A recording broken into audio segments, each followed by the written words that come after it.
This is WTF Nation Radio.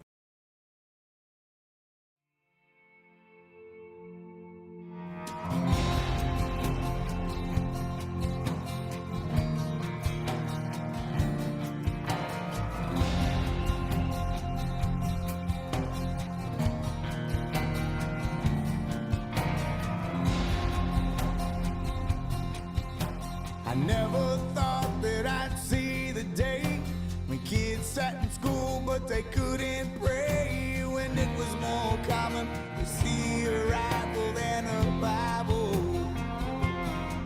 We used to cover our hearts with our hands. We pledged allegiance when the day began, and in God we trust and follow the law of the land. But Grandpa said it's not okay with me. This isn't how things were supposed to be. They say you can't pray in school, but you can pray with me.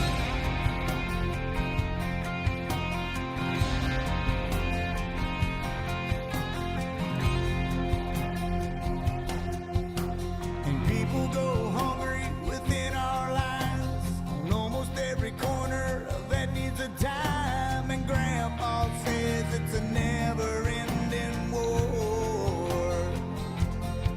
This ain't the country that my family fought and died for. But Grandpa died before I was born. He took his own life right after the war. But he still walks with me, and forever he'll stay. If I wanna talk to him, I just pray. If I wanna talk to him, I just pray.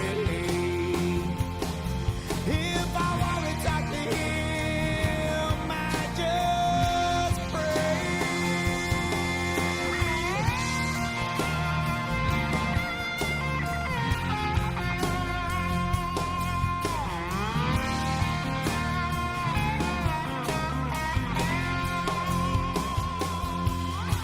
And Grandpa said it's not okay with me. This isn't how things were supposed to be. They say you can't pray in school, but you can pray with me.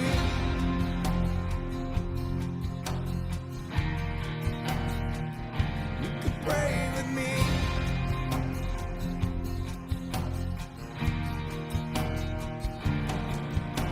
I never thought that I'd see the day when kids sat in school but they couldn't pray.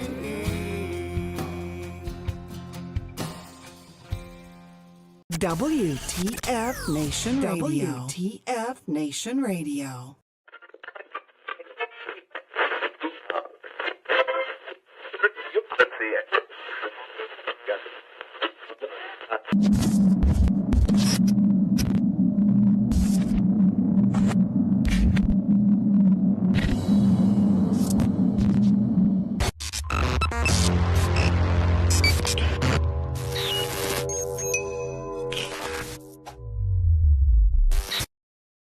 The horse, with beauty unsurpassed, strength immeasurable, and grace unlike any other, still remains humble enough to carry a man upon its back.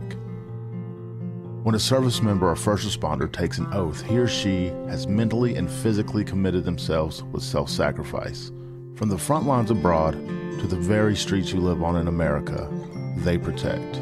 This oath is non-refundable and it is lifelong. Facing unimaginable dangers and unseen scars, these grounds are a place to recover and face any challenges head-on. As veterans and first responders ourselves, we know that battle all too well. From a simple talk with a friend on horseback to an entire debrief in the barn, this sanctuary has seen recovery take place time and time again. No hour of life is wasted that is spent in a saddle. The way we approach change isn't a new phenomenon. This animal has been with humans over 5,000 years. If you've ever been around a horse for long enough, you'll feel that thing, that electric trust. In that moment, nothing else is in your mind. When they turn into you, it's like the world disappears. We harness that moment to build skills off of. Repurposing requires flexibility, adaptability, and the willingness to challenge assumptions and conventional thinking. This approach can be applied to many areas in life, including business, education, and personal growth. To ride a horse is to fly without wings. This lesson and skills learned at war horses will help reintegrate back into daily life. You'll learn coping mechanisms, improve communication skills, trust, and confidence that will help reduce symptoms of anxiety and depression. These tools can be used every day to navigate life and take on many challenges. This may involve practicing mindfulness, setting boundaries, improving communication with loved ones.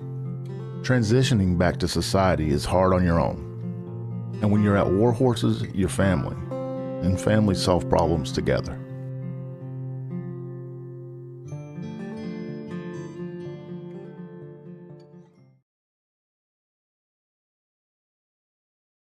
Everything stated on WTF Nation Radio is to be considered the opinion of the person that stated it, and not an official representation of WTF Nation Radio or U.S. Army WTF Moments. Price does not include tax, title, or license. Some assembly required. Each item sold separately. Batteries not included. Objects in mirror are closer than they appear. If conditions persist, contact a physician. Individual results may vary. Keep out of the reach of children. Avoid prolonged exposure to direct sunlight. Keep in a cool, dark place. And please enjoy the show. Shots. I can feel this in my ears. What is happening? The voice of U.S. Army, WTF Moments. This is WTF Nation Radio.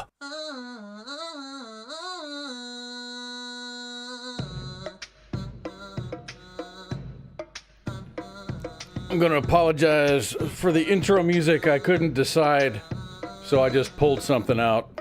I don't even know what this is. It's audio from a video that I saw, and I'm like, that sounds annoying.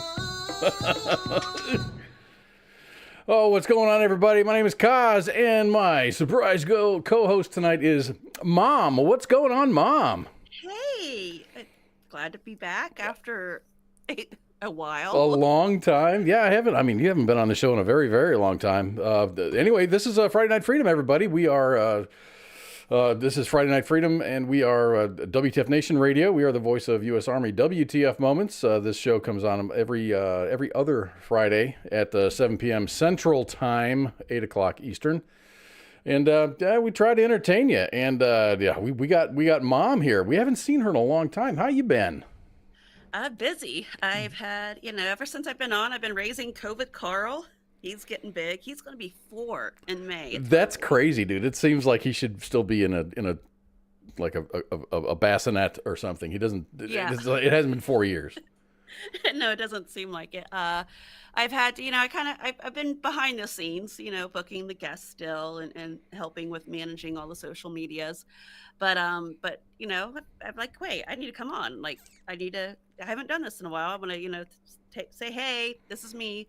The face to what's going on behind the scenes. And I've also had some personal things go on. I've went through a double mastectomy, reconstruction surgery. That's kind of taken a couple years in itself, but I'm back, trying to, I guess live my life and everything here.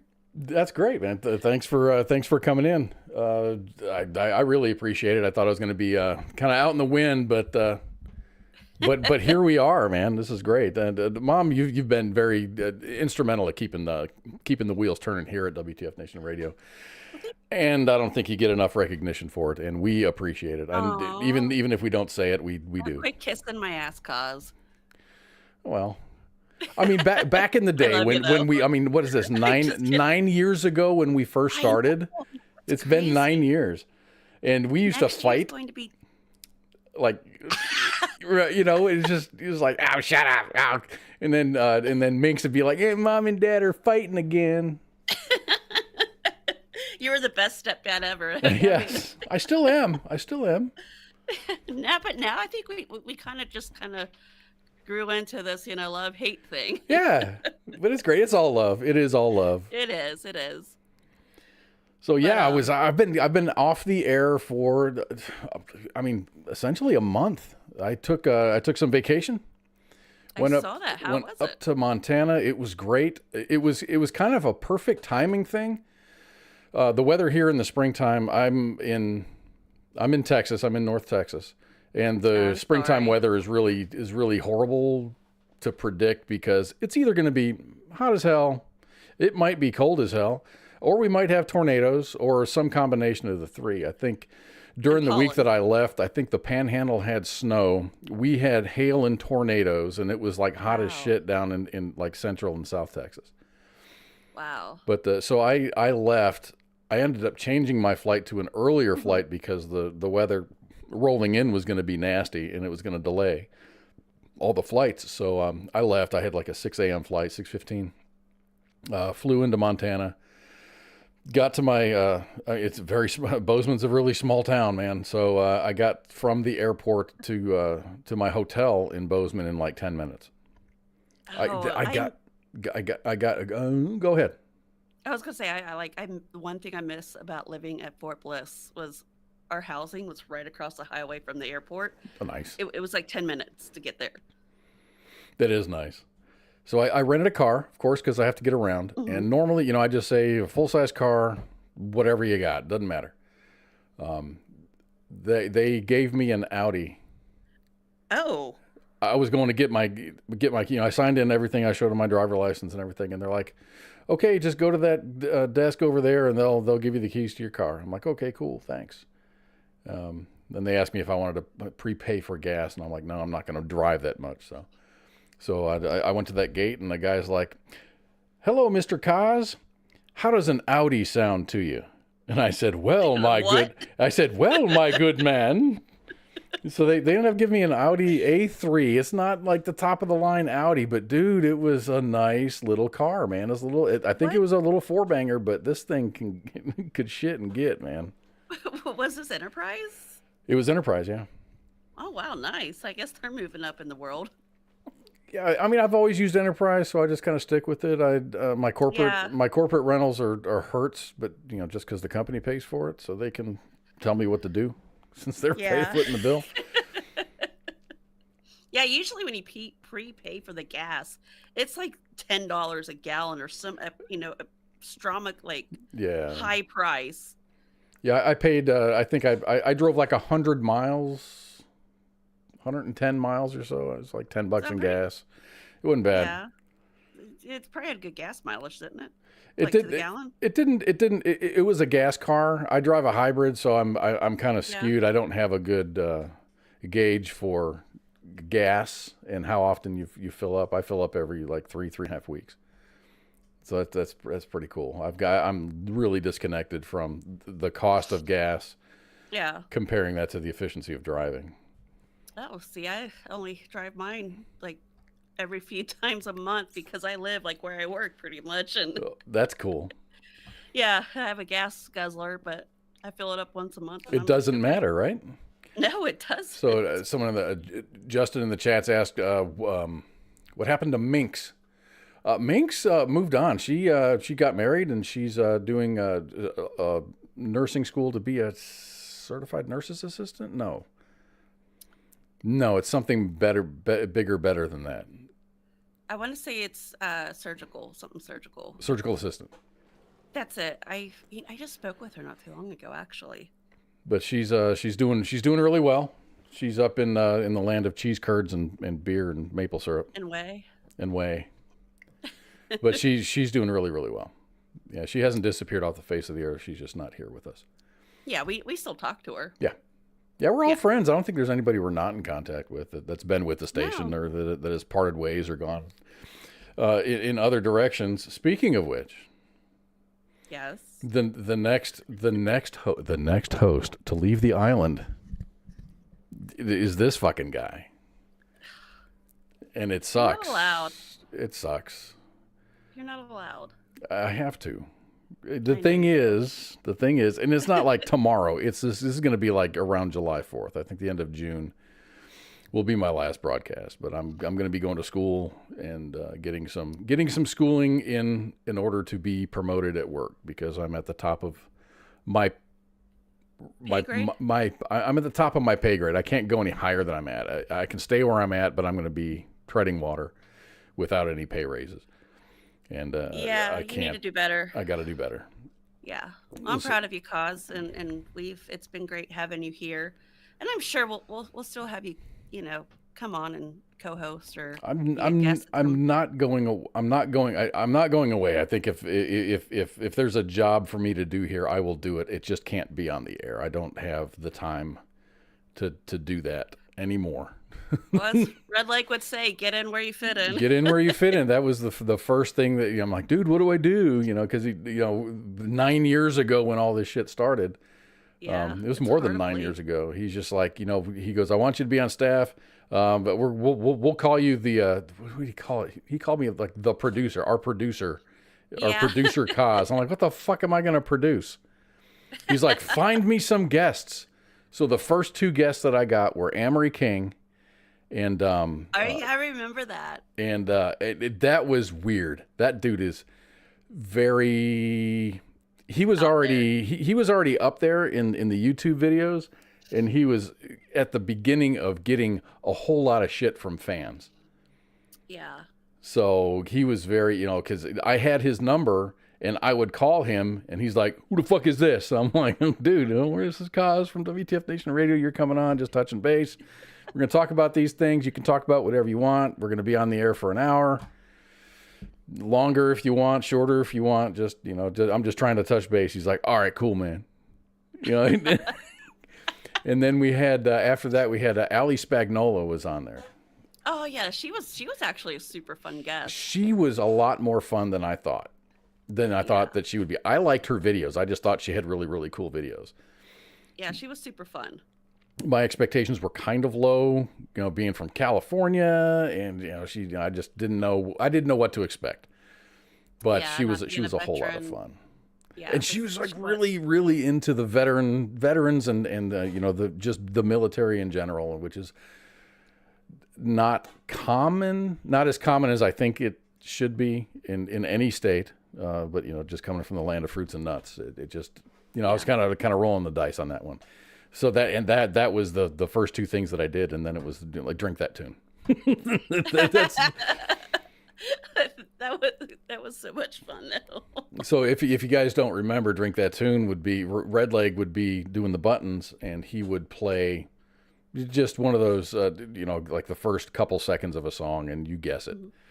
And the first 1 to 10, or the person with the highest score at the end of the whatever, wins a T-shirt or a coffee mug or something.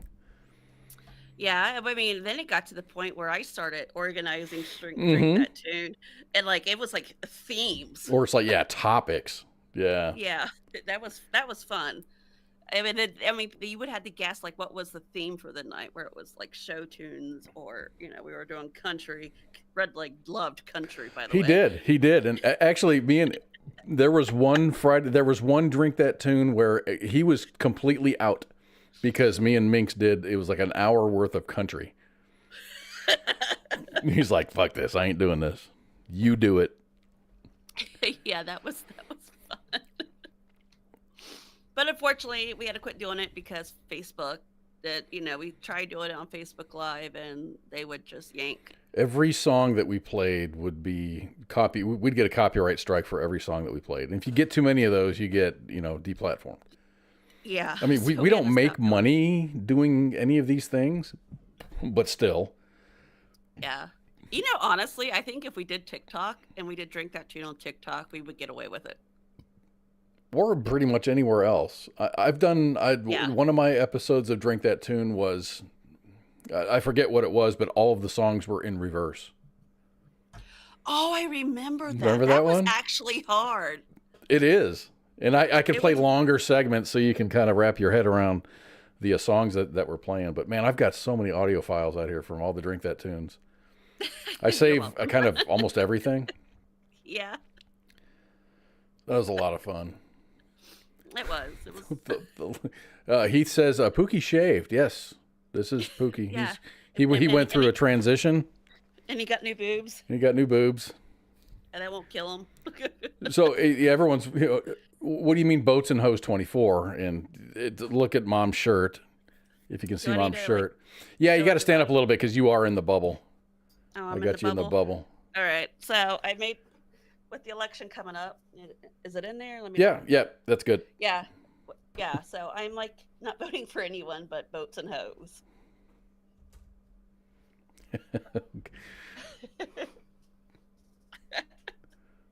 And I made this shirt, so. Do you have your own screen printer? No, well, not screen print. I do other things like sublimation, vinyl, and I could order screen print transfers and then do it. Oh, gotcha. Yeah, a screen printer takes up a lot of space. And a lot of ink. Yes. I don't think I have the patience to screen print, especially when I've got COVID Carl, just kind of going haywire back here. You want to see him covered in ink and stuff? No, I don't. We're good.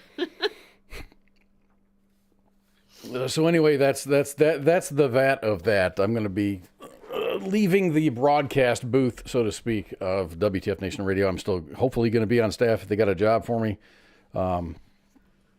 If for nothing else, then like supplying memes, finding memes, distributing memes.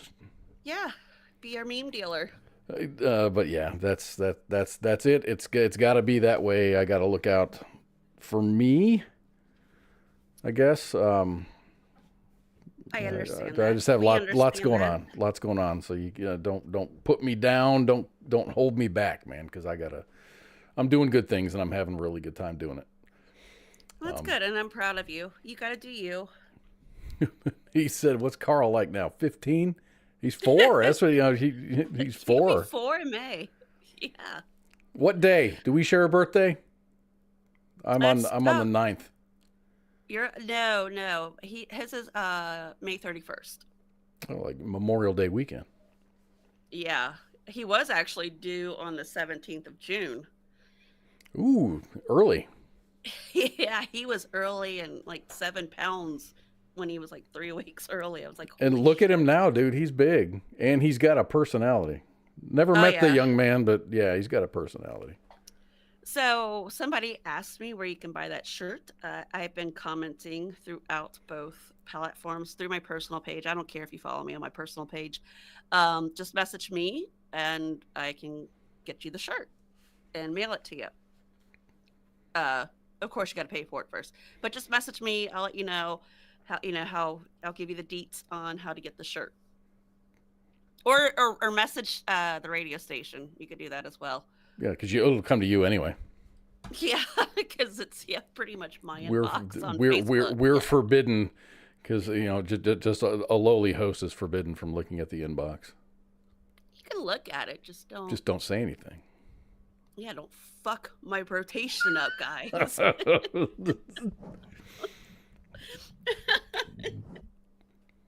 It's not, stay in your lane, motherfucker. Okay, sorry. I like to help, and I like to help too much, and I've been yelled at enough times. I'm just like, I don't want to rock the boat. This is a well-oiled machine. Let's keep it that way. Don't touch the inbox. Mm-hmm. Or, I might say, hey, Mom, I know you're busy. Have you seen the inbox lately? Yeah, no. Which helps because sometimes I get pretty busy and some stuff does pop in there and then it's like, what the fuck you doing in my inbox? Stay out of my inbox.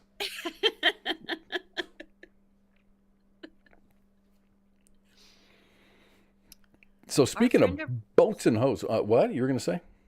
Oh, I was reading Heath. He said our friend anniversary. I was going to say that was yesterday, I think. Like mine or with Cause or...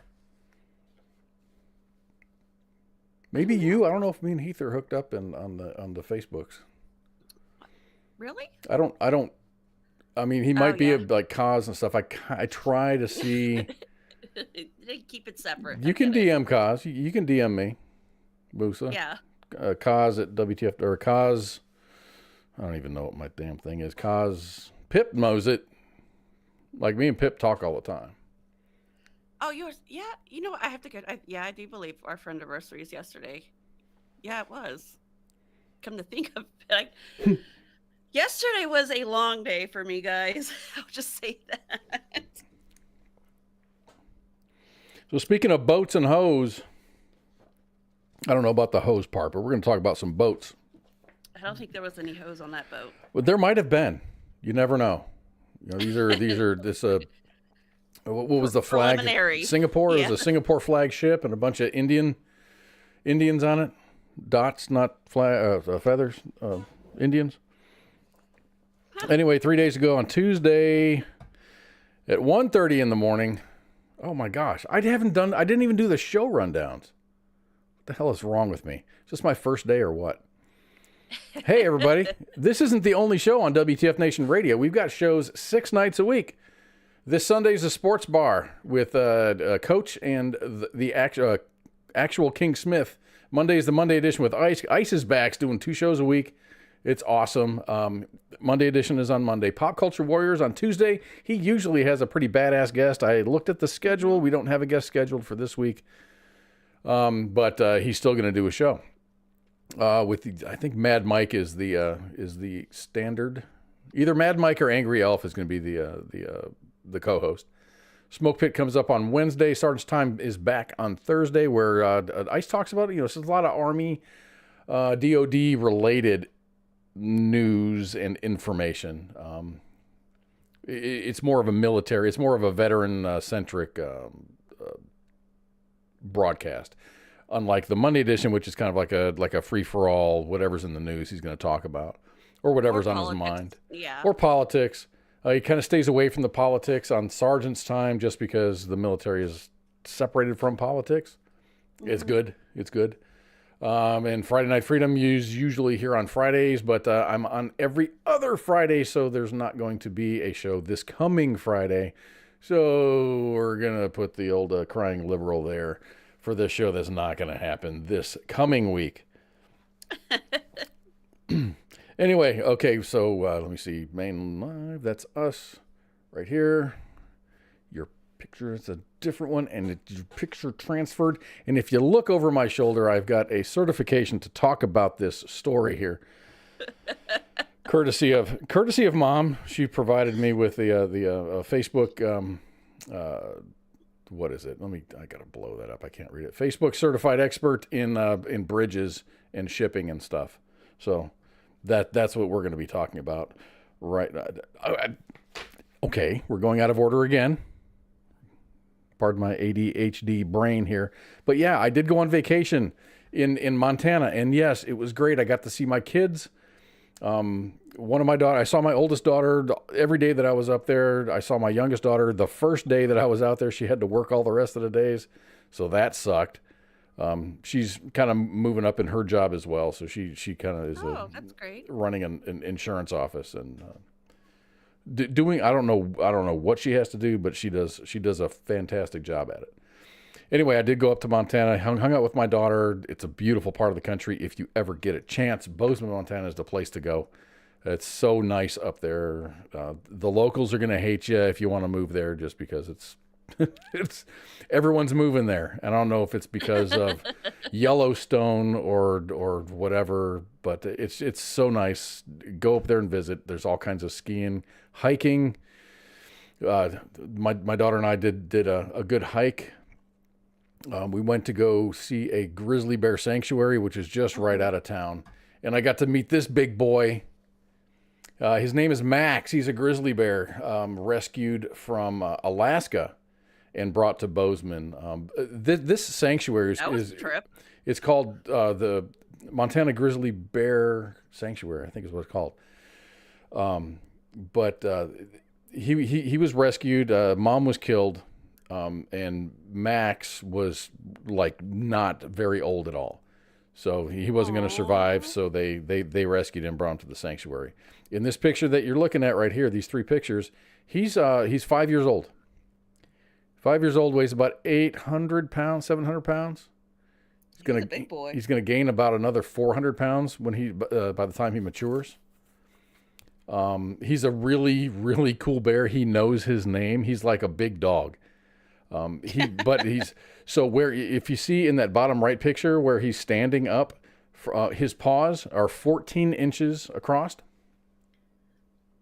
And he stands, his shoulders are at 6 feet. This is a massive freaking bear, dude. It doesn't, there's no pictures that I could take because his background was there was nothing to relate it or there was no perspective to have. But Max is just such a big bear. So that in the top left picture, he's standing on a stump. That stump is a waterlogged stump. Okay. That stump weighs 200 pounds. And if you look at his paws are 14 inches across. So that kind of gives you a little bit of how big that stump is. He was like picking that stump up with his teeth, like from one of the knots in the stump, and like tossing it like it was nobody's business, like a dog tosses like a tennis ball. Wow. It was amazing. I have never seen a grizzly bear that close. Mm-hmm. And we were really that close. There was a moat. There was where we were. Then there was a moat in front of us, which was about 8 feet across, and then there was the bear. So he was 10, 12 feet away from us. That's just there was no barrier at all. No. Just the moat. Okay. And they were saying, because he's been hand raised, since he was an infant, I guess, a cub. Yeah. So he's used to humans. He knows his name. He acts like a dog. You can say, "Hey, Max," and he'll turn around. Max gets the zoomies. It's just cool, man. He's cool. They've got a whole bunch of bears there from different parts of the world. That they do rescue. They do have Hollywood bears. They have bears that film studios use for acting bears. Okay. And they all take turns in that little habitat there. Okay. So when you go to that Montana grizzly sanctuary, you might see Max. You might see any of the bears that they've got there. Anyway, that was really cool. I thought that was pretty cool. Not the coolest thing that I did. The coolest thing that I did was do some pottery with my daughter. What'd you make? I made a vase. I wanted to make like a set of like coffee mugs. Yeah. But we didn't have time, and it takes a long time. It took us probably 3 hours. She made a butter dish, and I made a vase. I made a vase. I haven't gotten the vase back. It's ready to be picked up. My daughter hasn't picked it up yet. She's busy. She's a full-time student and she works full-time. So whenever she picks it up, she's going to surprise me. She's not going to take a picture and say, "Here's the vase." She's going to surprise me and just drop it in the mail and send it to me. Okay. So whenever I get that from her, I'll definitely. It's cool. It's going to be royal purple. It's royal purple and black. What did I paint that thing? Royal purple and something. I think it's going to look cool. I think in my mind it's going to look cool. It may not look cool. It might break in the kiln. I don't know. But she says that both of the pieces are ready for pickup. She just has to make time to go into Bozeman. She lives in Belgrade, which is 5 miles away. But she has to make time because she has to work and go to school. So that's cool. That was my vacation. That sounds like a nice vacation. It was a nice vacation. Traffic is traffic. The flights were very uneventful. Yeah. Which are the best flights to have. Mm-hmm. The only thing that sucked on the flight is I had a meal, and the meal was supposed to be a cheese omelet or something like that, and it ended up being a freaking... it was Mexican food, which is fine. I like Mexican food, but when you're expecting an omelet with, hash browns and whatnot, and you get this something else. corn tortilla wrapped in a thingy, and it's just, Mexican food in a confined space, it just smells like BO. It was unappealing to me. Gotcha. So dear airlines, don't serve Mexican food on flights, please. Thank you. Rapid City has bear country. Interesting drive with bears walking around. Oh gosh, yeah, those ones where you don't get out of your car. They got a couple of those with buffalo and shit. Don't get out of your car. There's wildlife here. Or you drive there's one in Oklahoma we went to near Fort still, there's a wildlife preserve there with buffalo and the prairie dogs and some other shit. I know somewhere down here in Texas, when I was growing up, my uncle owns a ranch out in East Texas, and somewhere between Dallas and his house, there is like a literal, you drive through this place and it's got freaking ostrich and giraffes and all kinds of cool stuff. I have no idea where it was because I was like 4 or 5 the last time I went. You brought up the whole ostrich thing, and when Spanky took Jay Reddy to the... Oh my gosh, he screamed. I mean, I get it. If it's not your thing, you don't like the animals, you don't trust them. Ostriches are just weird looking anyway. But so yeah, that was years ago too. Was that an ostrich or an emu? It was an ostrich. It was either or. I mean, they look almost the same, I guess. Just about, yeah. Or it's like is that a llama or is that an alpaca? I don't know. Yeah. Fuck, I don't know.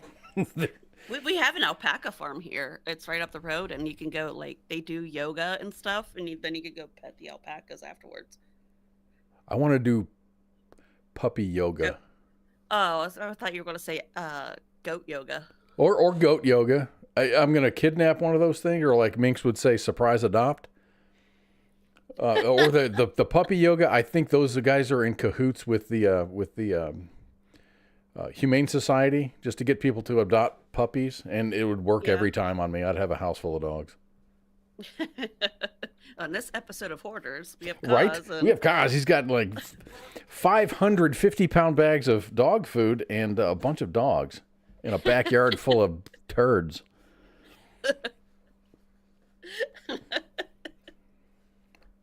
Neighbors complain that his house smells like shit. But it's really, really clean. It's just his backyard that smells.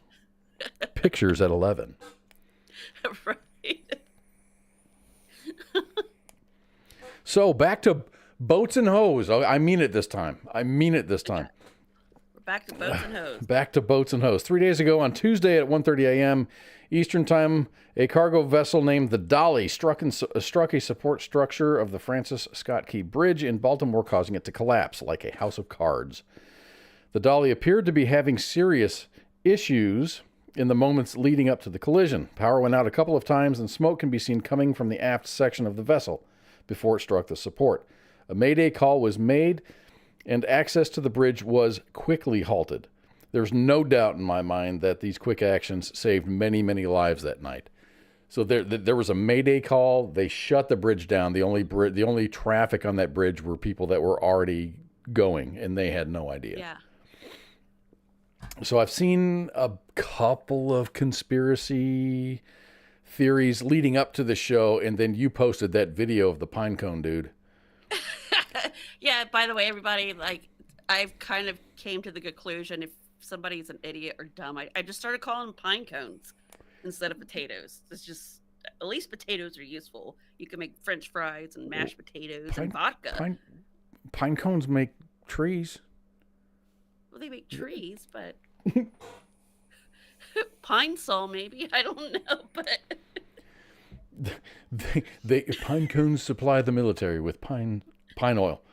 Anyway, yeah. I've seen a couple of different conspiracy theories on this accident, and all I have to say is watch any of the numerous videos out there without the commentary. Just watch the video. Yeah. The Dolly is a massive ship. And some of this information that I'm going to talk about was gathered from people who actually know what the fuck they're talking about. Mm-hmm. So there's an engineer that threw out some math and figures, and maybe this will make sense to you, maybe it won't. But the Dolly has 148,984 ton displacement. It has the same mass of 1,041 fully loaded train cars. Stretched end to end, the train would be 13.5 miles long. So you can't turn. You can't just pivot. This isn't Friends. You can't. I mean, I think Friends would have a better chance of getting that fucking couch up the stairs than this boat turning somewhere. And folks are saying, well, maybe they should be escorted. Well, they were escorted. They were escorted through the harbor. But you lose power, you lose control. It's like an airplane, your engine shuts off. Guess what, dude? you're kind of You're going limited. down. You're Yeah. kind of limited. So this I thing don't is mean not. to laugh, but it's true. I mean, and there was a loss of life, and it really, really sucks. But it could have been a could have whole been lot worse. worse. It could have been rush hour on that bridge. Oh yeah, if it wasn't 1:30 in the morning, this bridge sees nearly 750,000 to 1 million individual pieces of traffic per year. That's a lot. That is a lot. So that whole middle section is gone. That whole middle section is gone. And this video that you posted, I don't know if it was on your personal page. Some dude, was it a Brit? Was it an Aussie? Just kind of go, look at the flash here and the flash there and the flash there. This was a demolition, people. Pay attention. I'm like, you know, there's electrical cables on there, and Right. the flashes that you're seeing are arcs. Yeah, because if there's a transformer there and you rip it apart, it's going to explode. Patrick, I'm trying to see. Sorry, guys, I'm getting old. Patrick Loss, are the nut jobs now debating if boat fuel melts steel beams? Close. I would not be surprised if that is thrown out there with the rest of them. It's just this is that the explosions with the pine cone we're talking about. Like people said, there was explosions on the the towers. He wanted to point out that this is the same thing that's happening to this bridge. And I don't know, he sounded like he was serious. Or if he was like, was he trying to satire. be completely obtuse and satirical? I really hope that I really hope he was trying to be funny, but he really sounded serious. He did. And if he is serious, bless his heart. So I fully, I mean, anything that happens, I always think, anything major that happens, my immediate thought goes to, this is a diversion from something. Yeah. They want us to pay attention to this. Look at what the other hand is doing.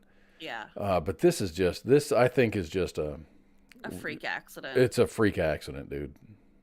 And the amount of cargo and ships that go through under that bridge, this is probably like I don't even know what the odds of something like this happening, but I'm pretty sure it's pretty fucking slim. So let me see, where did I leave off here? President Biden, this is the weird stuff. This isn't the weird stuff. This is the stupid stuff.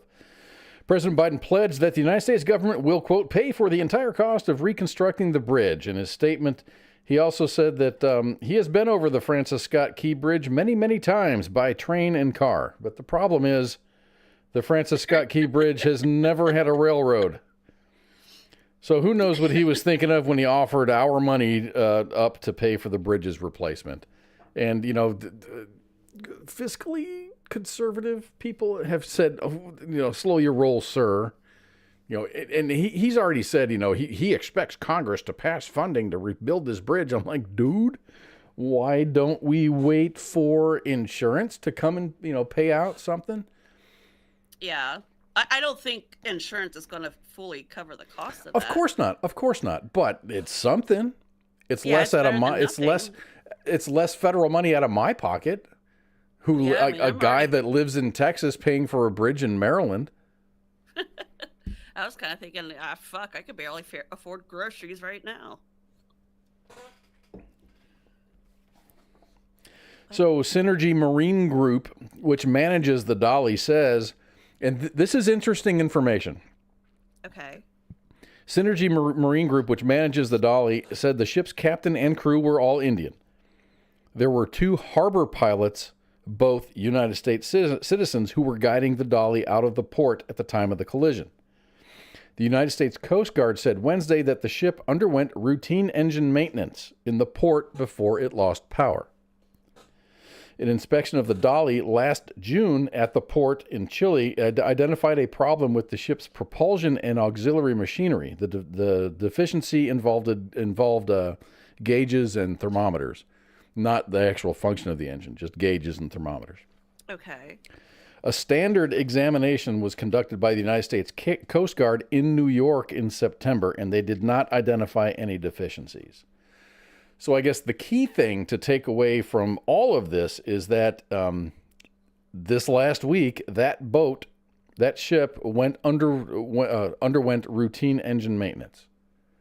So I think that it's not the crew's fault. It's not the captain's fault. I think it's going to come back to whatever it's like the NTSB version for ships.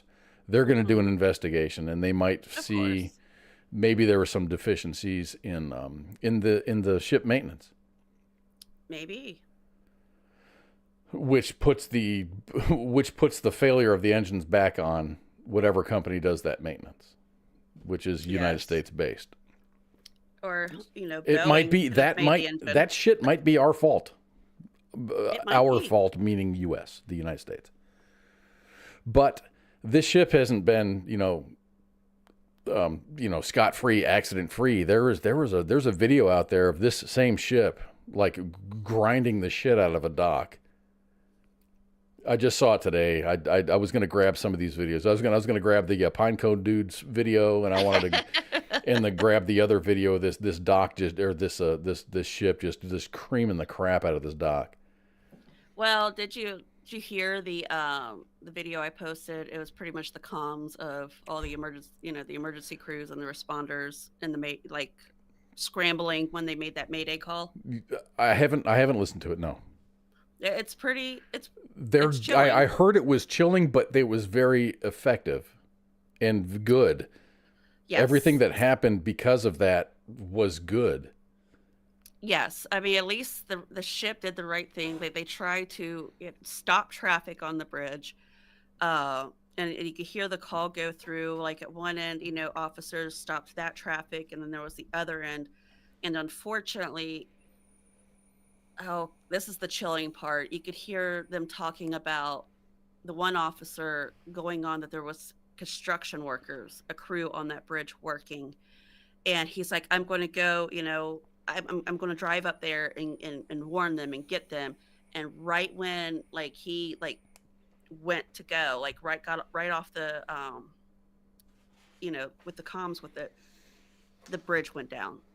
So I couldn't imagine being that officer just watching. Those people are there. You're trying to get to them, and it's too late. And you can't. I think there's 6 missing, or is it 4? It was 6 missing, and they recovered 2 bodies, or yes. So it was a search and rescue. They, and then of course it came to the point where they just realized that there's nobody surviving this, and they called off the search and rescue, and it became a recovery mission. Mm-hmm. So, and they found 2 of the bodies. I don't know if I really haven't been on the news that much today. But as of right now, they found 2 of the bodies, and they're still looking for the other 4. If anybody, if you want to comment that if that's changed, please do. I know with some of the construction workers that did go down, 2 did survive. 1 refused treatment at the scene, and another one was taken to the hospital and then later refused treatment. He's like, fuck this, I'm out. Yeah. He's like, I quit, I'm done. This is my 3rd day on the job. Fuck this. But so I guess that's pretty much all we know really right now. Yeah, the bridge was built in it was for use in 1977. The thing is, the contract was awarded in 1969 to build this bridge. Construction began in 72 and it finished in 77. Yeah, this isn't a short progress thing. No. This is a very long process. And now the way that the United States works, and with unions and who's going to do the work and how much work are they going to do and how much are we going to get paid, and the environmental impact studies, and what kind of fish, what kind of rare fish that lives in that harbor. Come on, man. We're going to do a 2-year study and decide what Meanwhile, fish. Everybody can't get to work because the bridge is gone. I mean, so what do you? I wonder what they're going to do, because that's what I should have done is pulled up a map of that area. Is that is a very busy, not just the waterway is busy, but that bridge connects a 675, I believe it is in the area. Right. I mean, it's like you're either going to take a 30-minute drive or you're going to take a 2-hour and 30-minute drive to get to where you need to go. It's turned into 2 hour, 30 minutes now. So I think they ought to deploy like a bunch of ferries out there. Just get on the ferry, dude. Pack 100 cars on a ferry and go across the bay. That'll end up a disaster. I don't know if that's a good idea or not. What are you going to do? It's either that or drive 2 hours. How you doing, Bridie? I hope I'm saying that name right. Bridie Powell says, "Hey y'all, how you doing? Thanks for joining us." She's over on the YouTube. Oh yeah, we have a YouTube, don't we? We do, and I'm not about that all the time. And I'm not broadcast. I don't think I'm broadcasting. We got some listeners here, but I don't think I'm broadcasting on the. Maybe I am on the main page. Yes, I think I am. I didn't uncheck that box. So yeah, we are. We got 2 YouTubes going. We got 2 Facebooks going. So yeah. We're usually on Kick, but I kind of lost access to Kick for whatever reason. Yeah. What is Kick? Kick was just another platform to. Okay. Kick was just another platform to broadcast on. Interesting. So, kind of back to the whole bridge thing. Yeah. I know people are kind of thinking, like, how do we prevent this from next time? And all I can think about is them putting pylons before the bridges now, kind of like what they have to in front of gas stations and stuff, because senior citizens would accidentally hit the gas and the car would go right into the building. Or have some kind of a shoreline before the pilings. Yeah. Is it pylons or pilings? Yes. Yes. Okay. Whatever. It sounds good. I know. Let me see. Where's my certification here? I gotta flash this certification here. I am a certified Facebook certified. What is that thing? Cargo ship and waterway person. There you go. I couldn't read it. Let me make that smaller. Put that badge over here on my on my other wall.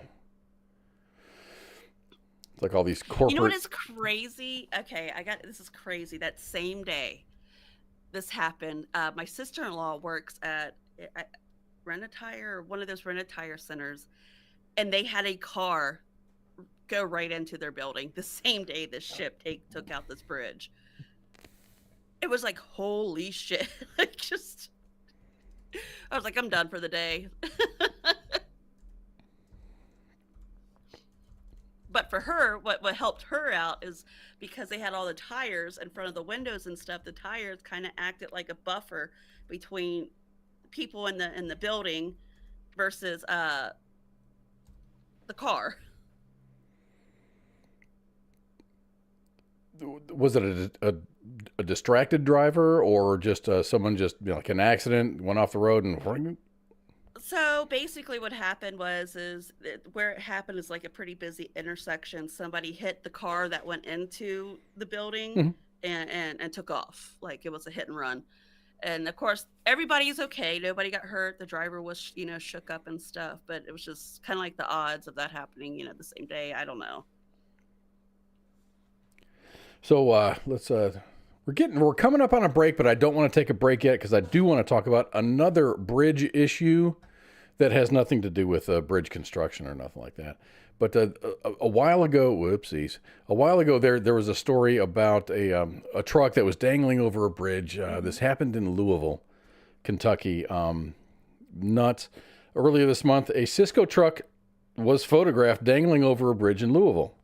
After an investigation, it has been determined, this just came out this week, that the driver of a pickup truck has been charged for his role in a 4-vehicle crash that sent a tractor-trailer through the guardrail and over the edge of the bridge.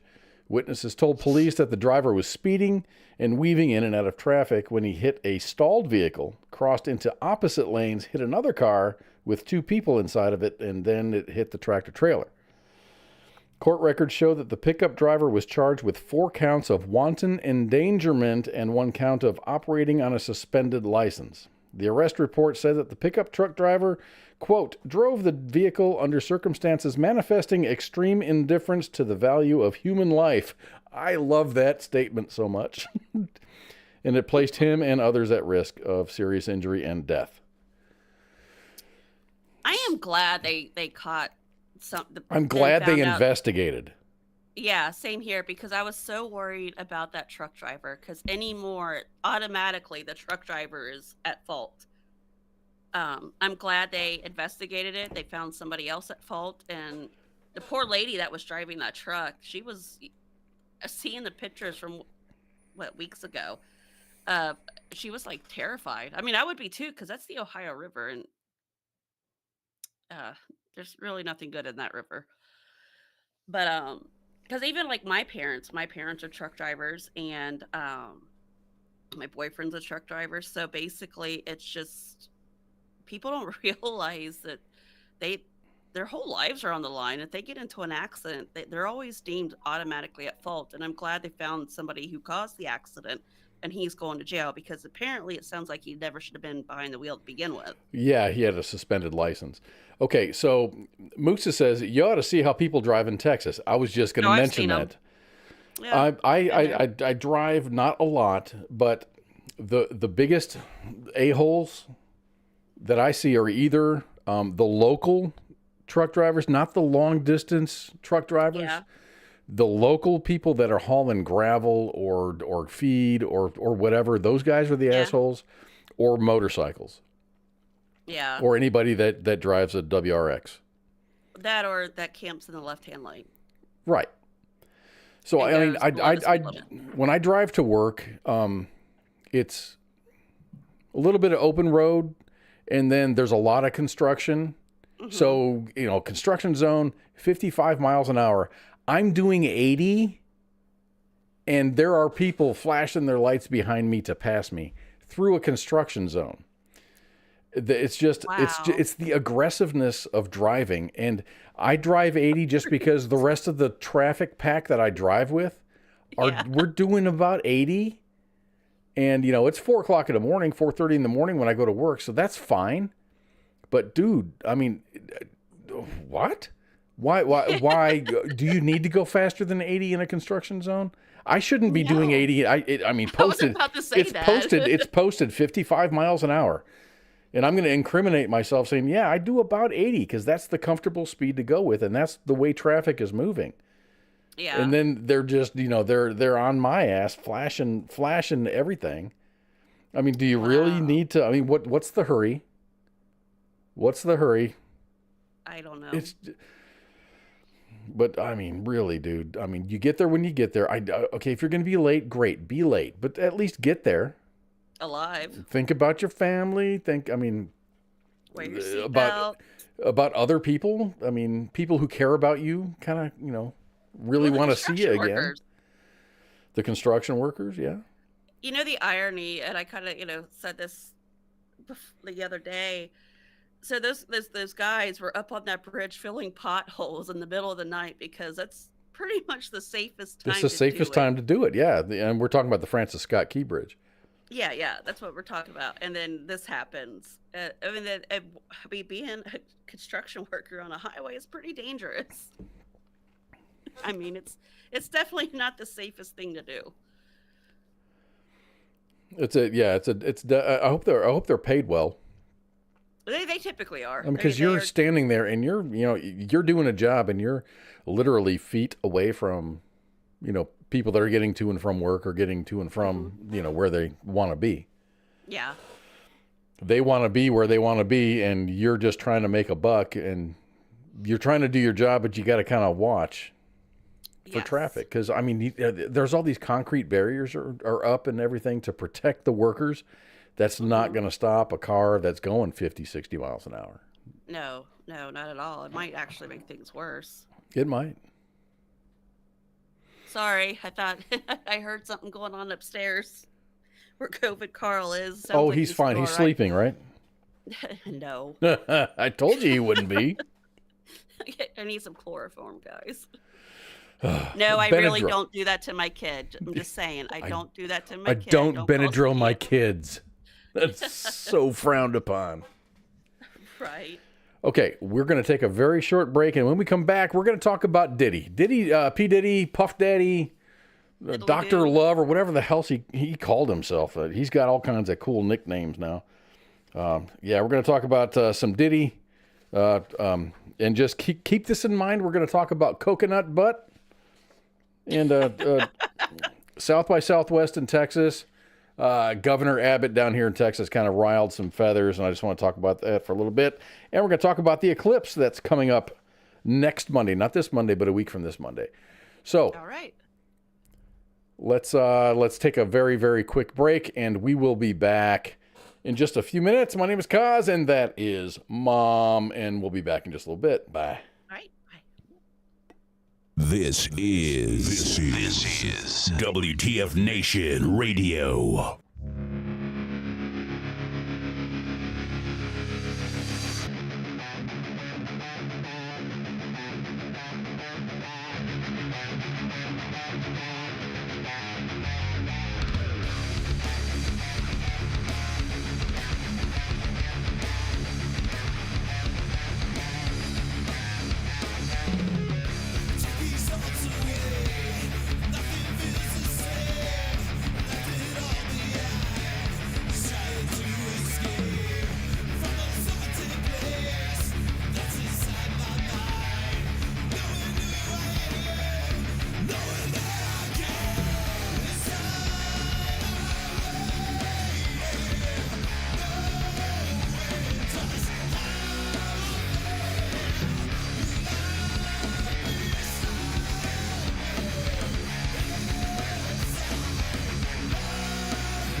This is WTF Nation Radio.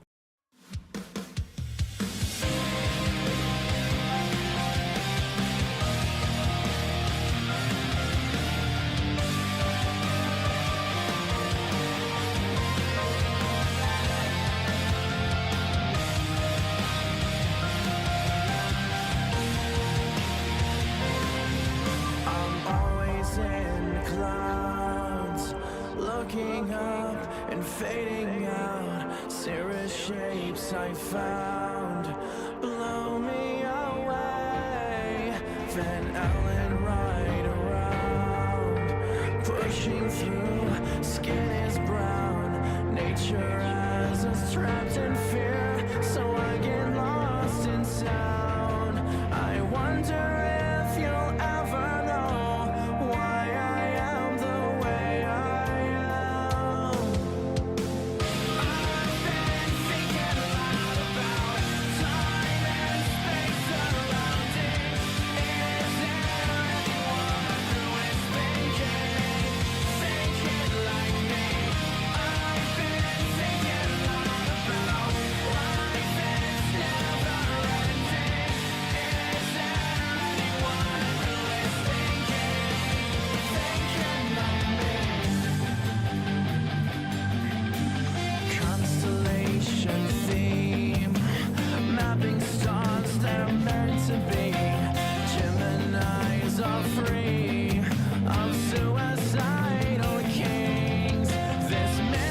WTF Nation Radio.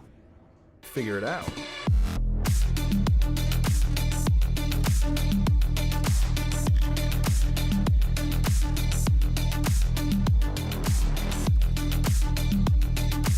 What's up, everybody? Welcome back to part 2 of Friday Night Freedom. My name is Kaz, and that's not Pookie. That's Mom. Yeah, Pookie went and got boobs and shaved. Yes. Pookie, I think you're hot. Oh, thanks.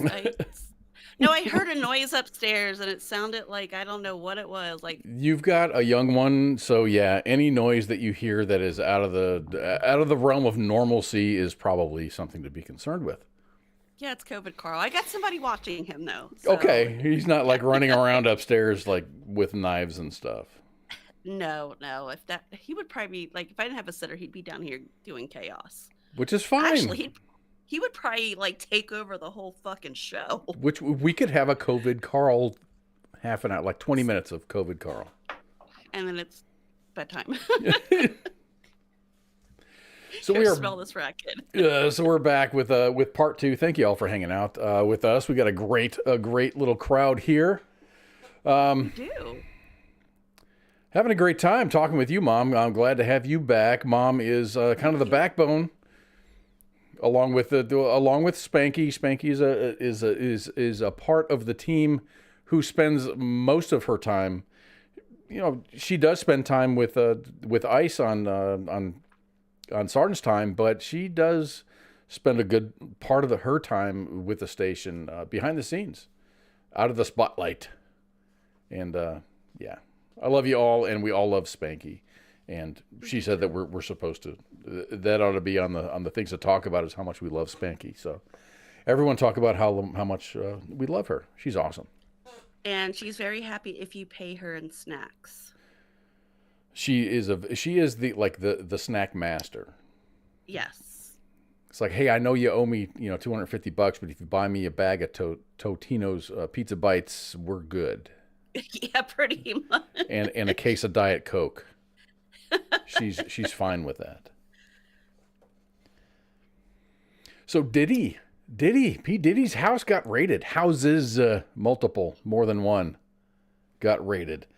Because he's been, I guess, doing some bad things.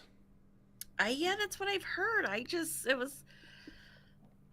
It's kind of, I don't know. I really haven't been following up on it too much. The memes that have been coming out have been glorious. I've got a couple. I've got a little slideshow to go to. So basically, he's kind of been doing an Epstein type thing, right? Yeah. With or without the island. It may not be the island thing, or it might be like a real island. But I don't know. The investigation is underway, and too soon. Oh my God. So four women, including a longtime partner, Cassandra Ventura, have filed lawsuits against the musician P. Diddy, Sean Puffy Combs, accusing him of sexual and physical abuse. This is where it gets weird, after the first sentence. Producer Little Rod Jones filed a similar suit in February, alleging Combs abused him over a year-long period when he was living at the star's property and working on his music. Combs defended himself against what he described as sickening allegations made by individuals looking for a quick payday. Quote, "Let me be absolutely clear. I did not do any of the awful things being alleged," he said, adding that he would fight to clear his name. However, in March of 2024, which is this month, federal agents raided 2 houses owned by the star as part of an ongoing investigation into sex trafficking. His lawyers called the action an unprecedented ambush and a gross overuse of military-level force, and maintained his client's innocence. Diddy is no stranger to controversy. In 1999, Combs was arrested on suspicion of assaulting Interscope Records executive Steve Stout after a disagreement over a music video. He pleaded guilty to harassment and was sentenced to, check this out, 1 day of anger management class. Oh, because that's just gonna fucking work. I mean, I'm a changed man. Thank you for the 3 hours of instruction.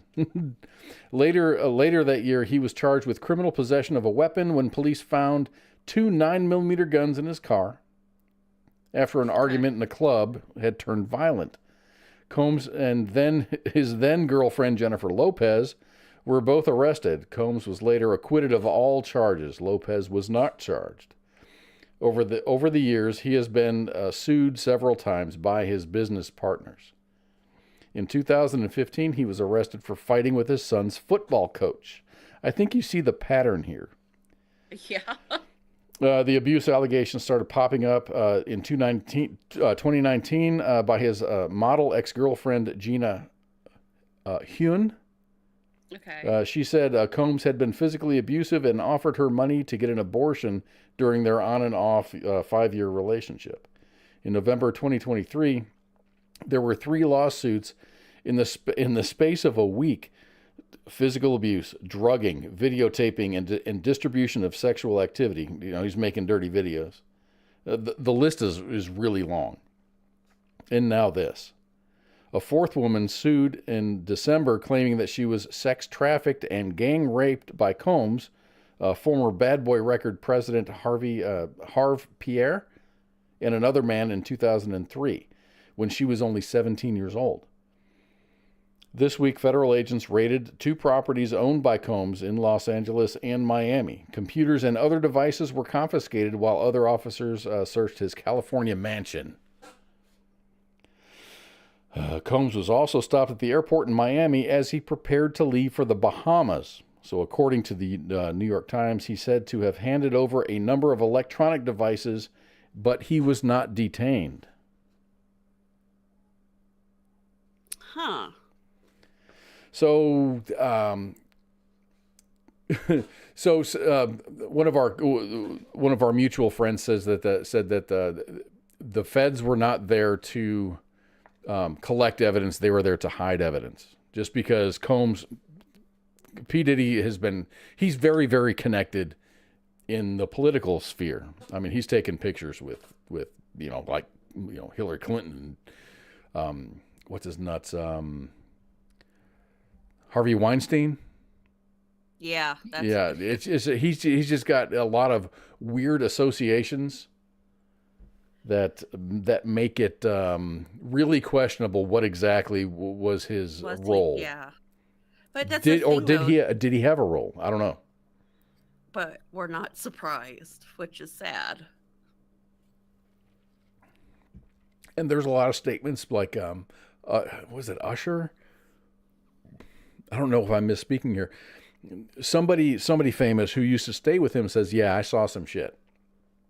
I think Usher was one of them. Was that Usher? I mean, dude, fucking say something. You see some weird shit. If it's, say something, bro. The one thing that I thought was kind of funny on this is, here's a picture of a L.A. Police Department officer blocking off access to P. Diddy's house while they do the raid. But that guy over on the right there with the black sweater is Ridley Scott. He couldn't get to his house. Oh, that sucks for him. You know, Ridley Scott, director of Alien, Black Hawk Down, American Gangster. You know those movies. That's that guy. He's like. He goes out to check the mail or goes out for a walk or something, and he can't get back to his house. Fucking. I feel bad for the guy, man. He's like, what the hell? Probably, or maybe he was in on it too. Who knows? No, I don't think so. It's just you. I guess they're neighbors. I don't know. It just, to me, I'm not like, every time a celebrity like gets accused of something like this, you're just like, well, I'm not surprised. Or you're like, oh, them too? Yeah. Oh, okay. We'll add them to the list. Well, yeah. And then you got to connect the dots. Yeah, you do. And then nothing comes out of it at all. Who do they know? Yeah. How long have they been associated? But then again, R. Kelly, like he actually he got his ass handed to him, so we don't know. Maybe something will come out of this. What happened to R. Kelly? I mean, I don't know what the end game was on that. I know Is he in was sent to jail? prison. Yeah, he's in prison. Oh, really? I think so. I don't care. I mean, my level of caring about what happens to celebrities is so low. I see the news. I see the news and I go, oh, okay, them too. And then But it's what just I do care about is them using their, influence, or to, money. It's money. Money means influence. yeah, that too, or whatever, to entice people and especially, minors. That, to me, that's what I care about. P. Diddy's ex-girlfriend is like one of those. He heard one of her songs, he loved it, and kind of like moved in, and they ended up being an item for a while. Yeah. And she is a part of the lawsuit saying that he was abusive and whatnot, physically abusive and sexually abusive and stuff. And it's just. Oh my gosh, it was like him and Justin Bieber, not doing things, but like there's fucking stories out there. I really wish I had a lot of time to actually do some prep and bring all of these other different items that you get from, you're not going to get it in one article. You got to get it from different stories from here and here and here. It's crazy. Well, another man. thing is too, is like with the whole, P. Diddy situation is there. I don't know if it's on Netflix or Hulu or one of them streaming services has a special on Nickelodeon, and what kind of went on behind the scenes. Oh my gosh, yes, it's on Netflix. I forget the name of it. Those kind of shows really they upset me so much that I don't want to watch it, but I think I want to watch it. It is on Netflix. I forget what the name of it is. I know it's something to do with was his name Drake? Or was Drake, it Josh? Not Drake. Why am I thinking Drake? Josh. Oh, I don't know. Drake and Josh. Drake and Josh. Yeah, that's it.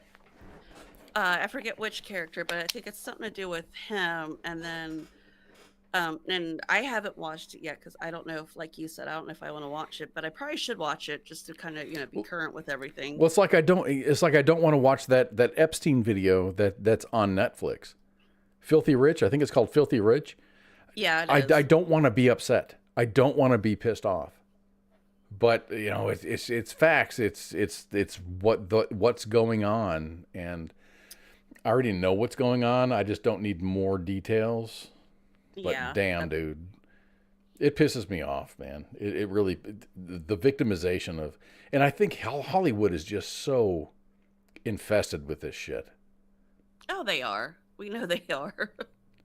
Hey, come to this party, and it's like him having his that producer of P. Diddy, what the hell is his name? Little Rod or Big Rod or some shit like that. A-Rod. Little Rodney Jones. His testimony was just like, he wanted me to have sex with the guy because he said that's the way they do things in Hollywood. It happens all the time. Yeah. That was a literal testimony. Yes. Oh my God.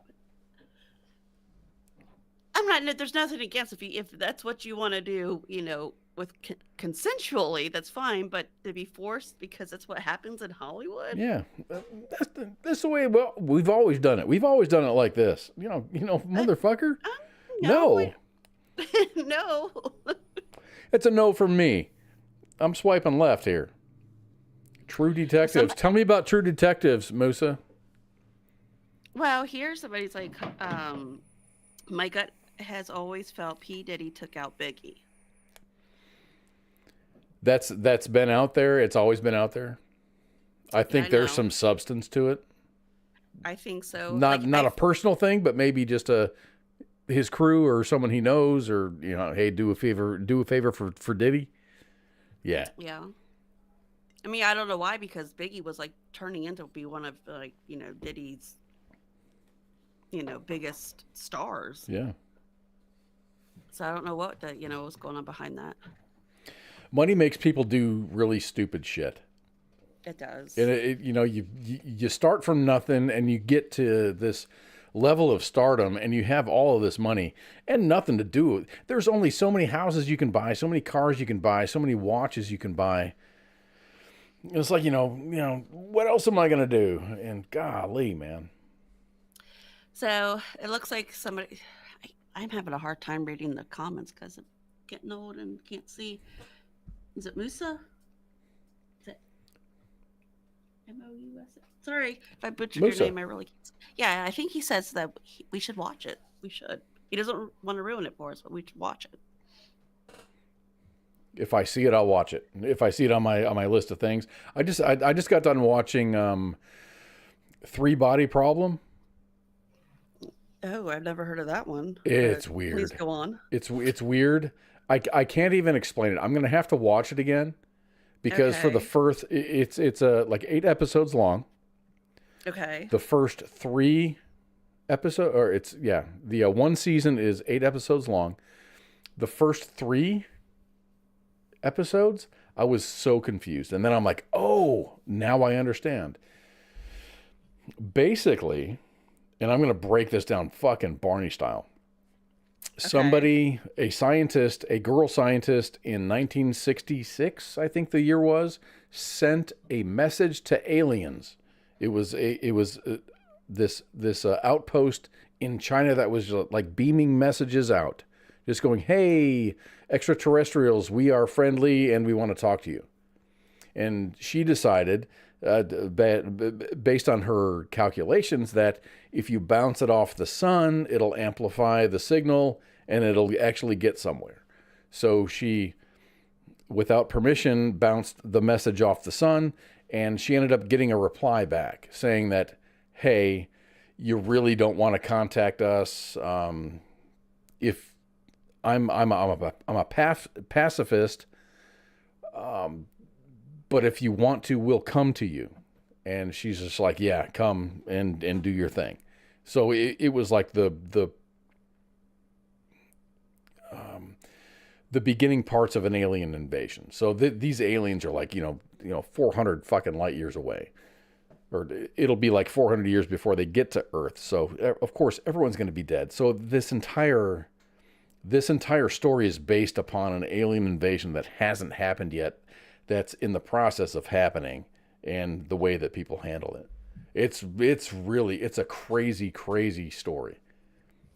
Huh. Okay, I'll add that to the list of shit I need to watch that I don't have time for. Like, I was going to say, like you have time for it.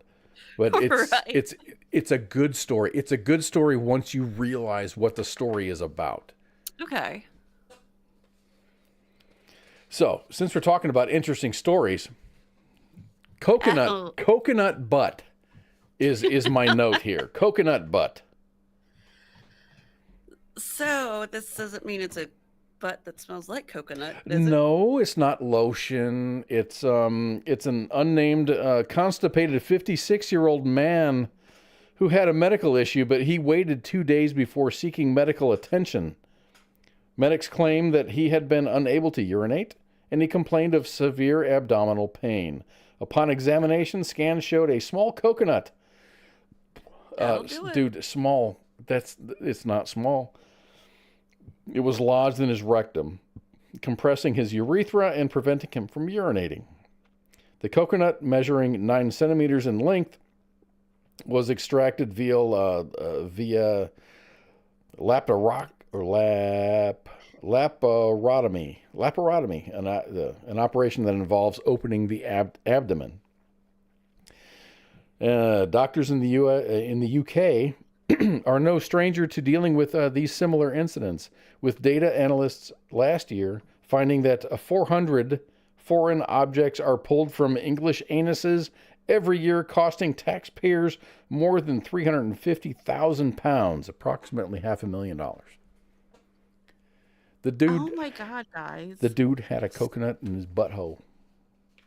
stop shoving shit up your ass. Clearly, he fell in the shower. Oh yeah. And there right it up in there. goes. Right up. That's what it does.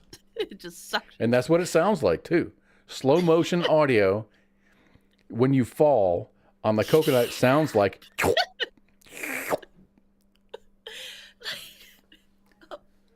Just use approved toys. If you go to a store or order them online, it's discreet. That's all you gotta do. There's a graph, dude. I should have showed this graph. I was like, oh, this isn't going to be funny. No one's going to get it. There's like a graph of like men with things in their butthole and then women with things in their butthole and the increase over the last 10 years. I mean, people do data and they make graphs and stuff because they know how to use Excel. And it's crazy, dude. I want to know what the mindset is. Like they like the I wonder if this would fit in my ass. Yeah. I don't know. This will feel great. Like right up in there, and then it's up in the black hole forever, and then you got to go to the damn hospital and like embarrass yourself. And that's when the lies begin. Yeah, well, I fell on it. Well, I was working out in the garage and I fell down, and all of a sudden this fucking coconut went up my butt. This fucking 9/16 wrench is all the way up in me. Well, that's where the 10mm socket went. Exactly. That's exactly where they go. Damn it. Guys, we know where they are now. I would like to interview an ER nurse and a triage nurse, and what's the wildest fucking story? Because you don't want to go beyond the triage nurse, because the triage nurse hears all the shit. Once the patient gets beyond the triage nurse, then the real things come out. But what I want to know is what have they said? How do they explain these things? I don't know how this hot dog got in my butt. Oh my gosh. Quit putting shit up your butt, guys. I was looking for the remote control and I had no idea it was up my ass. Sometimes I really do think that happens. Like, you're just sitting on the couch and the remote control just, slides right up on there. But stuff comes from too much free time. I guess so. I'm guessing so. Well, I got so much time. When you were here in Texas, did you ever go to South by Southwest down in Austin? No, I never got the chance to go. I mean, I've been to Austin a lot, but I've never got the chance to go to South by Southwest. I've been to a lot of, I've been to 6th Street. Everyone's been to 6th Street. I think if you've been in the area, I guess you've been to 6th Street. Yeah. If anybody's been stationed at Fort Hood, or what is it, Cavazos now, you've been down there. I spent a lot of time down there. I had, all the girls I dated were never Killeen girls. They were always Austin girls. Huh. Mostly college kids, not Austinites, just like, college girls from, from fucking Topeka, Kansas, or whatever, they're going to college here. But South by Southwest is a internationally renowned festival taking place in, of course, Austin, Texas, that showcases music, movies, discussion panels, and has served for a launching pad for a number of famous acts. It took place this last year between March 8th and March 16th. Oh, we missed it. Oh, yeah. But this is one of those stories that I found like right before I went on vacation. And then I'm like, fuck, I can't talk about this till the end of the month. Oh, here we are. This year, several musicians pulled out of the prestigious Texas Festival over ties to the United States Army and defense companies that were sponsoring the event. And instead of actually being a part of South by Southwest, they were going to do whatever they were going to do for free on the side, just not a part of South by Southwest. Acts like Farmer's Wife, Winona Forever, Lip Critic, Tomato Flower, Kneecap, and 75 other names that you've probably never fucking heard of. In total, about 80 musicians and panelists refused to perform at the South by Southwest Festival in Austin. On Tuesday, this is way back in the beginning of the month, Governor Abbott, my governor, said Okay, fine. Just don't come back to Texas. He said bands pull out of South by Southwest over the United States Army sponsorship. Bye. Don't come back. Austin remains the headquarters for the Army Futures Command. San Antonio is Military City, USA, and we're proud of the United States military in Texas. If you don't like it, don't come here. Well, I mean, he's got a point. Okay. And the thing is, all of the people that are like, we're not going to do this. It's like, who are you? Right. Okay, great. Who, do we know you? Where would I know you from? Yeah, you can't really protest. You make a really, big statement if nobody knows who you are. So the artists who are pulling out of the festival openly support Hamas, the terrorist group that launched a surprise attack on Israel on October 8th, killing about 1,200 people and kidnapping more than 240 at a concert. Israel is retaliating, and they're being labeled as the bad guy. So, yeah, that's what happened. So I saw some pictures, and it seems like South by Southwest was a very good success. Yeah. I think they made all the money that they were supposed to make, so they met their targets. Without tomato soup performing or whatever her Tomato, name was. tomato flour. Get it right. Tomato flour. Tomato flour. Kneecap. You know Kneecap. Winona Forever. What? Oh, and then the music of The Farmer's Wife. Yeah, those are just so memorable. Farmer's Wife. Farmer's Wife, yeah. She's pretty hot. So we got a eclipse. Has the eclipse news been as rampant in your part of the country as it is in mine? Yes, pretty much. It's not happening right over Cincinnati. It's going to be like on the east end. I mean the west end part, more like towards an Indiana, and then it's going to go over, Ohio's asshole. Dayton, Ohio. Okay, gotcha. Yeah, the asshole of Ohio, Dayton, and up that way. I don't know. You are right on the edge. You're on the edge. Yeah, and I'm kind of debating if I really want to go driving to go see it. You know what? All you got to do is look up. Yeah, I mean, I'm sure I'll see some of it. You'll see a lot of it. You'll see probably 90% at least. Okay, good. Then I am not going to go and put myself in like a bunch of fucking idiots around me trying to stare in the sun with no glasses or some shit. I don't know. Gordon that's going to happen. Gordon Ridge says Ohio has two assholes. Well, you're listening to one of them. Well, he's probably thinking about Toledo, maybe, or see. There's Toledo. There's Columbus. No, is it Columbus? Oh, Columbus is the capital. There's Dayton. Yeah, Dayton's pretty much known. I mean, the county I live in, Claremont County, I've already deemed it as the Florida of Ohio because so much shit here happens. Like Florida man just has kind of came up here and took over this county. So anyway, here's a map that I'm showing here of I see it. Here's the path of totality, and then there's the gradients of from 90% all the way down to whatever. So you're there. No, wait, Ohio is Wisconsin, Illinois, Indiana. Ohio's next to that, so you're within the 90% ring. Yeah, so basically we're Ohio, Kentucky, and Indiana. Like I'm in the greater Cincinnati area, so like right there. Okay, I see that. Okay, good. Right at you're about 90%. So you might get 2 minutes and a half or whatever of coverage. Yeah, and what's kind of crazy is that same day as my dad and his twin sister's 70th birthday. Sweet. Happy birthday, Dad and sister. Yeah. So anyway, on Monday, on the 8th of April, millions of people across North America will be witnessing the rarest of treats, a total solar eclipse. From the Pacific coastal city of Mazatlan, Mexico, to the eastern coast of Canada's Newfoundland, the moon will perfectly block the sun and cast a shadow to the ground, turning day into night. Every 18 months, a total solar eclipse happens somewhere on the Earth. This time, it's happening over a very large populated area.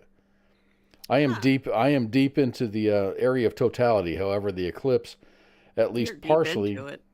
I'm deep. I am so deep into it.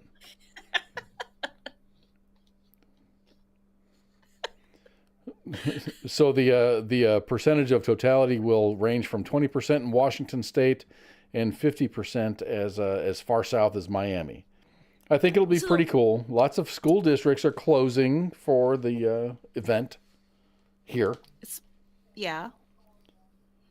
So speaking of with this going on, I keep seeing people sharing this stuff like it's some sort of conspiracy. Like, oh my gosh, I hate these idiots. Okay, go ahead. I know. Please. They're going on, fill up your car. Make sure you get your groceries. There's a lot of things in the news going, make sure your car, your gas is filled, and make sure you've got water and toilet paper and milk and bread and all this other shit. I'm like, dude, it's an eclipse. It's going to last 4 minutes at the most. I'm just kind of wondering maybe because some areas, like small towns, they hardly ever see that kind of traffic that they're afraid of.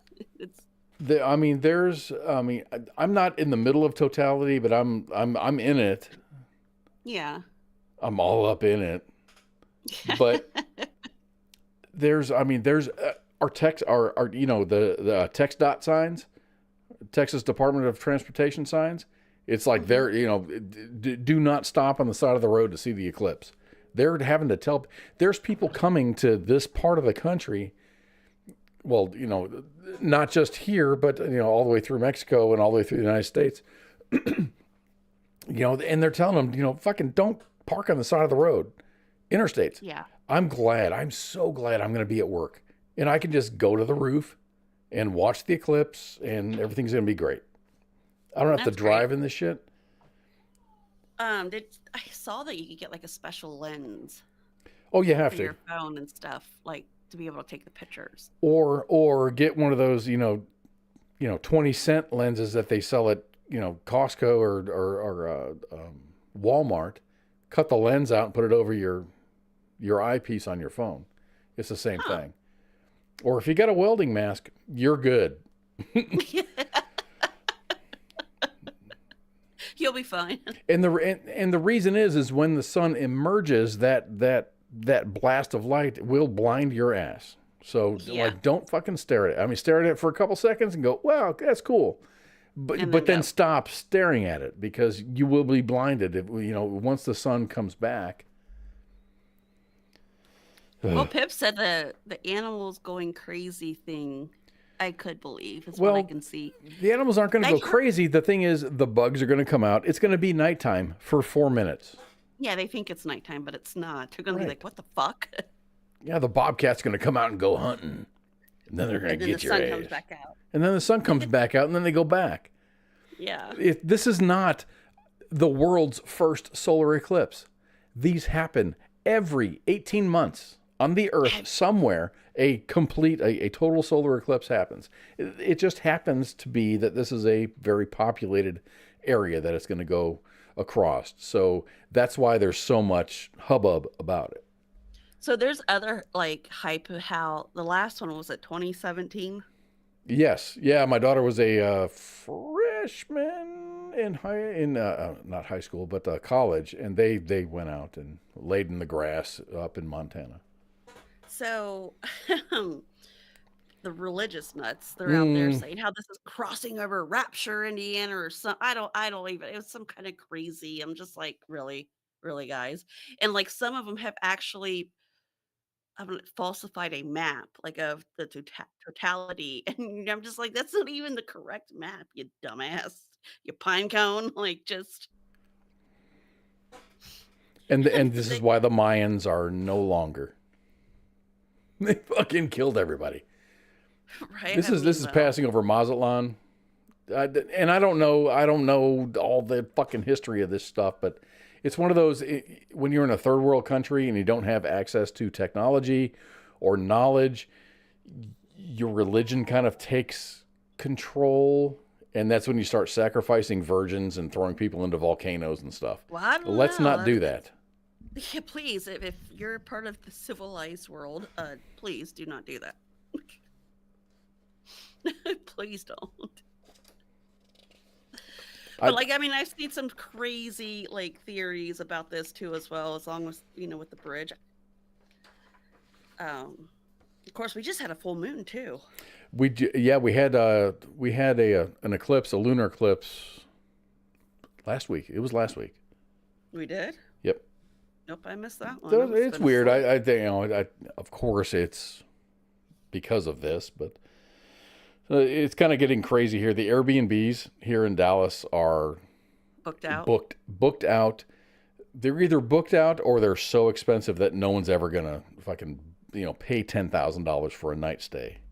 Are you fucking serious? Oh, dude, it's hilarious. It's hilarious how expensive this is. Hotels are booked up. What I pray for, and just to see everybody spending all of this money to be here doing these things and stuff, you just have a cloudy day. I guess the upside to it is if with everybody traveling to those areas, it'll the economy in those areas will get a little bit of stimulation. Exactly. I mean, parking. People that own businesses are actually selling parking and camping spaces in their businesses, which is pretty cool because a lot of these businesses don't get a lot of traffic, so they would probably make more money selling parking spots and camping spots. Probably. Like to pitch a tent or just to throw your, bring your tent, your camper, RV. Yeah. Huh. Not a bad idea. So, according to the weather people, 2 days ago, we were supposed to have clear skies. We're supposed to have clear skies here in Dallas. The green is clear skies. Yellow is maybe not. Red is you're probably not going to have clear skies. So if that fucking sucks for us. Well, you're kind of on you might be a little cloudy. So there's no doubt in my mind that it's going to get dark because it's going to get dark with or without clouds. But you're not going to see the full effect. You won't be able to actually see the sun be obscured by the moon. Oh. But I mean, I'm just seeing the red part up in Indiana and Ohio. Speaking about Red 4 says, I'm going to start a conspiracy over it. There's a spaceship that's going to come down and give you a free ride to their planet where they serve man. Okay. Oh. I'm sure that theory is out there. There's going to be... There's so much craziness going on, man. What the fuck? I'm just kind of checking our forecast here. We're supposed to have snow next Thursday. No!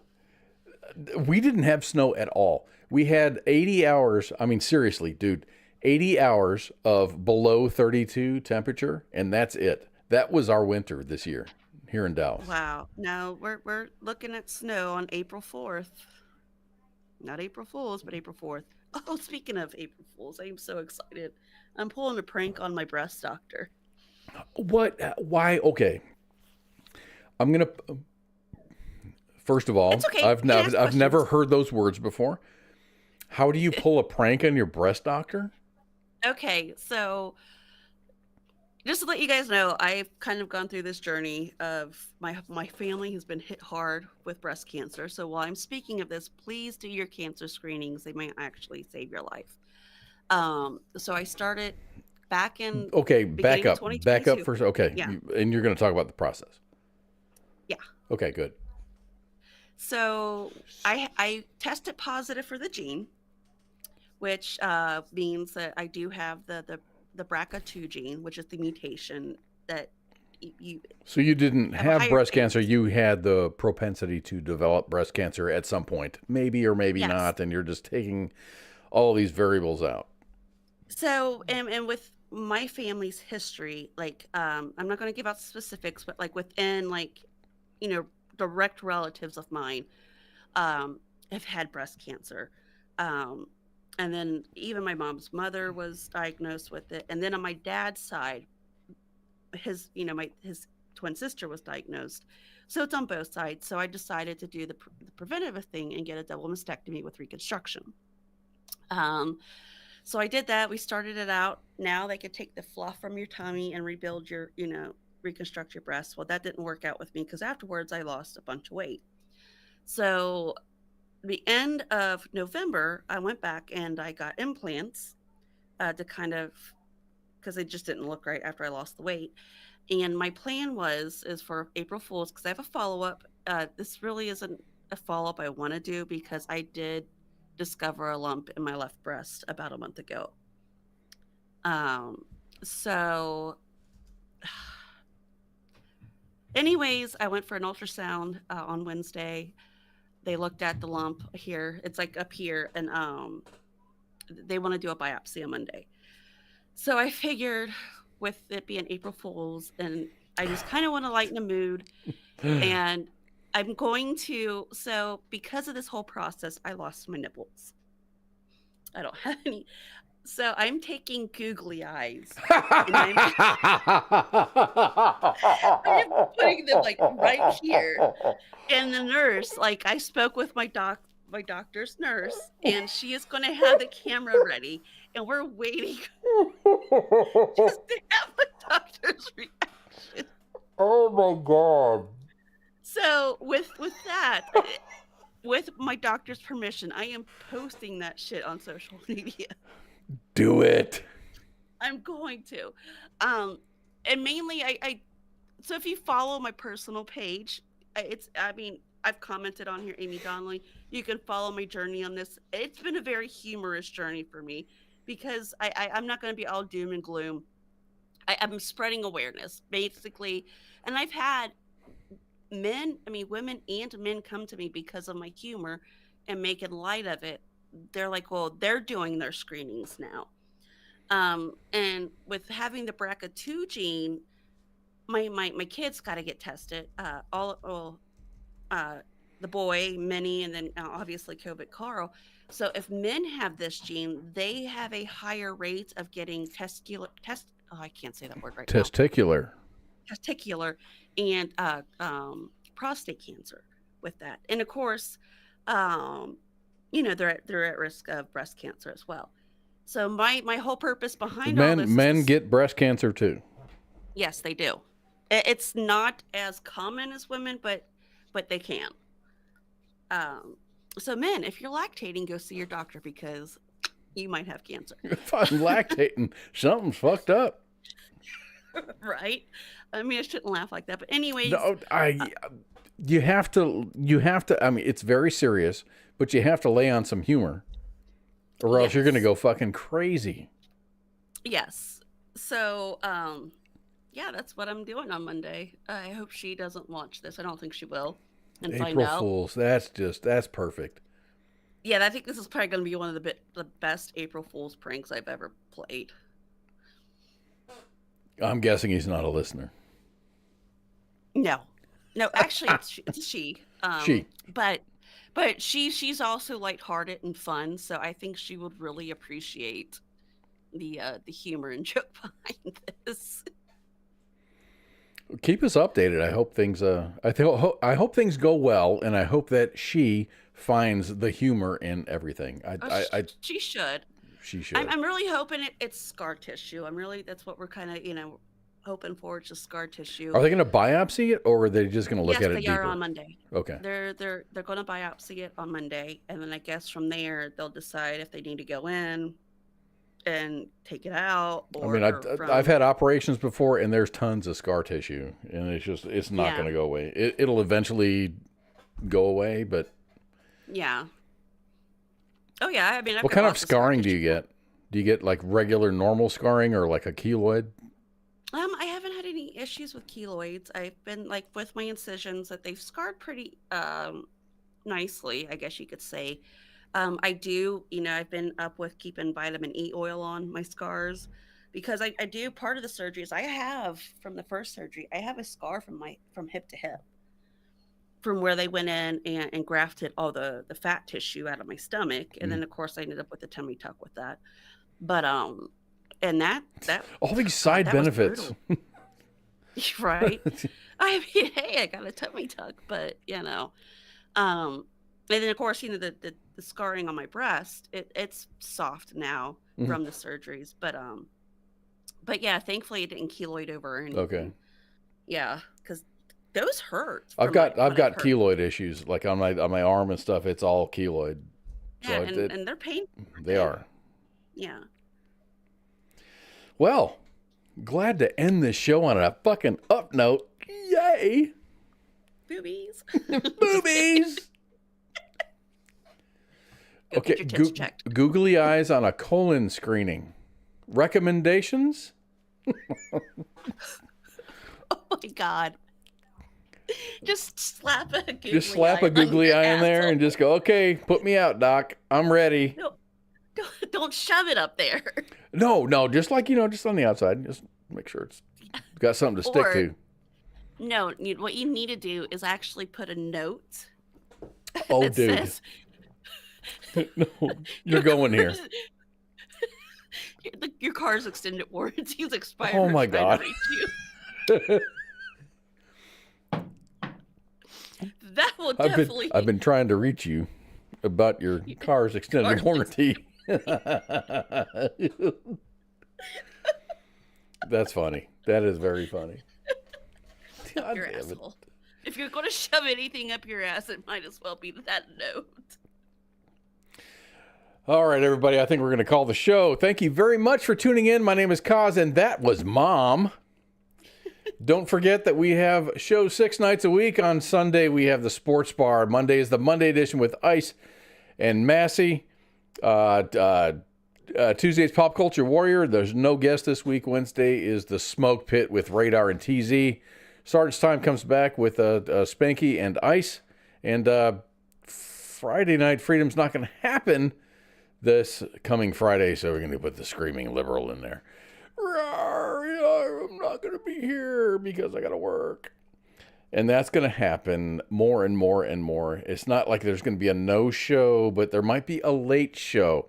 So if you don't see Friday Night Freedom pop up at exactly 7 o'clock every other Friday, it might be 7:30. It's never going to be later than 7:30. Okay. I say never. Never is a very absolute term. So but I'm very confident saying that it will not be later than 7:30. Okay. So later is better for you, but I try to keep on time. Gotcha. Anyone, everybody, you got any parting words? You got any? I always ask, like Pookie, hey, you got any parting words? And he goes, hey, don't beat your wife, don't kick your dog, and this, that, and the other thing. I think with the coconut butt, just don't be shoving stuff up your butthole. Okay, and don't fall on the shampoo bottle or a 9/16 wrench or a 10 millimeter pocket or anything else. Exactly, because we really know what happened. Yeah, but it's interesting for the stories. I really want to find an ER nurse that can spill the beans. I want the deets. Like the tea. Just what kind of stories have you heard because of orifices being invaded by foreign objects?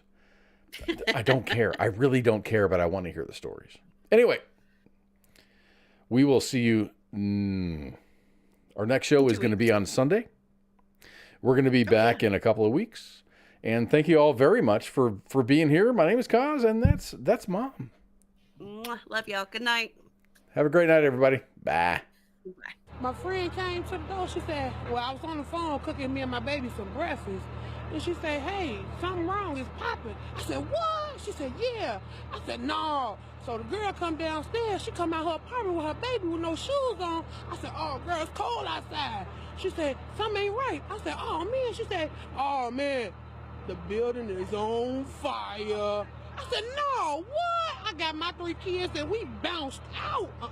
We ain't gonna be in no fire, not today. The voice of U.S. Army, WTF Moments. This is WTF Nation Radio. Oh, say, can you see by the dawn's early light? Was so bright.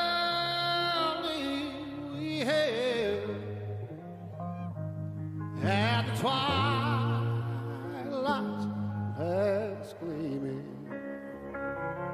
whose broad stripes and bright stars through the perilous fight. Oh, the ramparts we walked were so gallantly streaming, and the rockets regular of Mossburg singing out, yeah, through the night that our flag was still there. Oh, say, does that star-spangled banner yet wave? Oh, the land of the free and the home of the brave.